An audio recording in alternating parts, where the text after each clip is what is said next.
Cup coffee, একটা পাহাড়ি cafe আর দুটো ভালোবাসা, কোনোটাই ভুল ছিল না, শুধু সময়টা আলাদা ছিল। নেটফ্লিক্সের মুসাফির ক্যাফে এই সহজ সত্যিটা দিয়েই দর্শকের বুকে জায়গা করে নেয়। দিব্যপ্রকাশ দুবের উপন্যাস থেকে নেয়া এই ৮ পর্বের সিরিজে চন্দর এক সফটওয়্যার ইঞ্জিনিয়ার, যার মনের কোণে লুকিয়ে আছে পাহাড়ে নিজের একটি ক্যাফে খোলার স্বপ্ন। বিয়ের সম্বন্ধ সূত্রে দেখা হয় সুধার সঙ্গে। তিনি একজন ডিভোর্স লয়ার, যে পেশাগত অভিজ্ঞতা থেকেই বিয়ের প্রতি সন্দিহান। তবু দুজনের মধ্যে গড়ে ওঠে এমন এক টান, যা কোনো নাটকীয় প্রেমপত্র নয়, বরং রোজকার কথোপকথন আর ছোট ছোট মতের অমিল দিয়ে বোনা। বছর কয়েক পর দুজনের পথ আলাদা হয়ে যায়। চন্দর মুসৌরিতে খোলে তার স্বপ্নের ক্যাফে, আর সেখানেই তার জীবনে আসে প্রীতি, শান্ত ধীর স্থির ভিন্ন ধরনের এক ভালোবাসা নিয়ে। এই সিরিজের সবচেয়ে বড় জাদু হলো এটা প্রেমকে জয় পরাজয়ের অঙ্কে ফেলে না। চন্দর আর সুধার সম্পর্কটা বিশ্বাসযোগ্য এই কারণেই যে সেখানে বড় কোনো চমক নেই, আছে শুধু দুজন মানুষের একসঙ্গে বড় হয়ে ওঠার গল্প। সুধা চরিত্রটা প্রথাগত প্রেম কাহিনীর নায়িকাদের থেকে অনেকটাই আলাদা।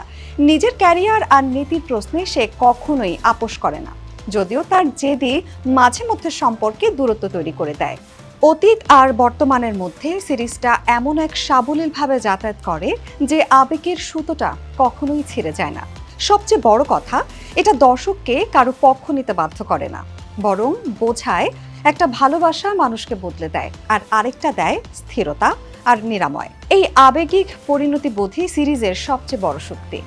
মুসৌরির কুয়াশা ঢাকা পাহাড় আর আঁকা বাঁকা রাস্তার দৃশ্যায়ন চোখে লেগে থাকার মতো, আর নীল অধিকারীর কোমল আবহ সঙ্গীত আবেগের মুহূর্তগুলোকে বাড়িয়ে তোলে বাড়াবাড়ি ছাড়াই। বিক্রান্ত ম্যাসি আবারও প্রমাণ করেন কেন তিনি নির্ভরযোগ্য। চন্দরের দ্বিধা, তার প্রথম প্রেম ধরে রাখা আর নতুন জীবন আঁকড়ে ধরার টানাপোড়েন তিনি ফুটিয়ে তোলেন কোনো বাড়তি নাটকীয়তা ছাড়াই।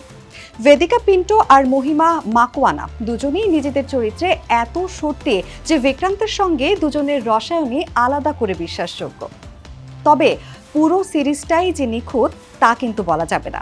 কিছু জায়গায় গল্পের গতি অকারণে টেনে লম্বা করা মনে হয়, আর সুধা প্রীতির চরিত্র দুটো মাঝে মধ্যে যতটা গভীরভাবে আঁকা উচিত ছিল ততটা হয়নি। কোথাও কোথাও তাদের সিদ্ধান্তের পেছনের কারণটা স্পষ্ট হয়ে ওঠেনি।